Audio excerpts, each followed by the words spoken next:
Hi ನಮಸ್ಕಾರ ರೀ ಎಲ್ಲರಿಗೂ ನಮ್ಮ ಯೂಟ್ಯೂಬ್ ಚಾನಲ್ಗೆ ಸ್ವಾಗತ. ಇನ್ನೇನು ಸ್ಕೂಲ್ ಸ್ಟಾರ್ಟ್ ಆಯಿತು. ಬೆಳಕರೆದ್ರೆ ಚಿಂತೆ, ಮಧ್ಯಾಹ್ನ ಮಕ್ಕಳು ಮನೆಗೆ ಬಂದರು ಚಿಂತೆ, ಏನು ಕೊಡೋದು, ಏನು ಬಾಕ್ಸ್ಗೆ ಹಾಕೋದು ಅಂತ. ನಾನು ಮಾತ್ರ ಚಿಂತೆ ಮಾಡಲ್ಲ. ಯಾಕೆ ಅಂದರೆ ನಾವು ಮನೇಲಿ ಏನು ಮಾಡೋದು ಅದನ್ನೇ ಕೊಡೋದು. ಮಕ್ಕಳಿಗೆ ಅಂತ ವಾರದಲ್ಲಿ 2 ರಿಂದ 3 ದಿನ ಸ್ಪೆಷಲಾಗಿ ಮಾಡ್ತೀವಿ. ಯಾಕಂದರೆ ಮಕ್ಕಳಿಗೂ ಬೇಜಾರಾಗಬಾರ್ದು ಅಂತ. ಹಾಗಂತ ನಮ್ಮ ಊಟನೂ, ನಮ್ಮ ಉತ್ತರ ಕರ್ನಾಟಕದ ಊಟನೂ ನಾವು ಏನು ಮಕ್ಕಳಿದ್ದಾಗ ಏನು ಊಟ ಮಾಡ್ತಾಯಿದ್ವಿ ಆ ಊಟನೂ ಈ ಊಟದ ಜೊತೆ, ಈ ತಿಂಡಿ ಜೊತೆ ನಮಗೂ ಕೊಡಬೇಕು. ಯಾಕೆಂದರೆ ಮಕ್ಕಳು ಈಗಿನ ಕಾಲದ ಊಟನೇ ಡಿಪೆಂಡ್ ಆಗಿಬಿಡ್ತಾರೆ. ಹಾಗಾಗಿ ನಾನೇನು ಮಾಡ್ತೀನಿ, ನಾವೇನು ಮನೇಲಿ ಅಡುಗೆ ಮಾಡ್ತೀವೋ ಅದನ್ನೇ ಕೊಡೋದು. ಇವತ್ತು ನಾನು ಮಗನ ಬಾಕ್ಸ್ಗೆ ಏನು ಮಾಡಿದ್ದೀನಿ ಅಂದರೆ ಬದನೆಕಾಯಿ ಮಾಡಿದ್ದೀನಿ. ಹೋಳ್ಗಾಯಿ, ಬದನೆಕಾಯಿ ಮತ್ತು ರೊಟ್ಟಿ.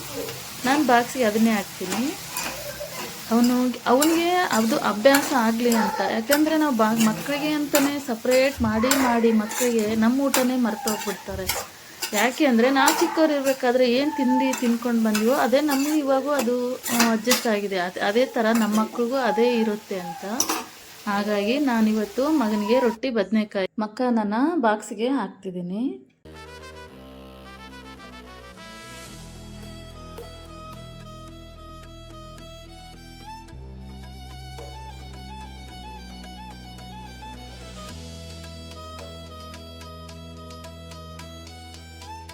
ಮತ್ತು ಸ್ನ್ಯಾಕ್ಸಿಗೆ ಅಂತ ಮಖಾನನ ಸ್ವಲ್ಪ ತುಪ್ಪದಲ್ಲಿ ಫ್ರೈ ಮಾಡಿ ಒಂದು ಚಿಟಿಕೆ ಉಪ್ಪು ಮತ್ತು ಚಿಟಿಕೆ ಖಾರ ಹಾಕಿ ಸ್ವಲ್ಪ ಫ್ರೈ ಮಾಡಿದೆ.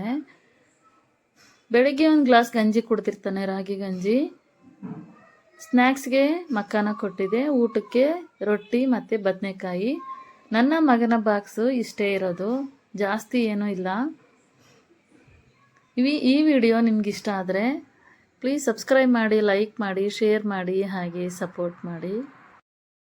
ಮುಂದಿನ ವಿಡಿಯೋದೊಂದಿಗೆ ಮತ್ತೆ ಸಿಗೋಣ. ಅಲ್ಲಿವರೆಗೂ ಧನ್ಯವಾದಗಳು.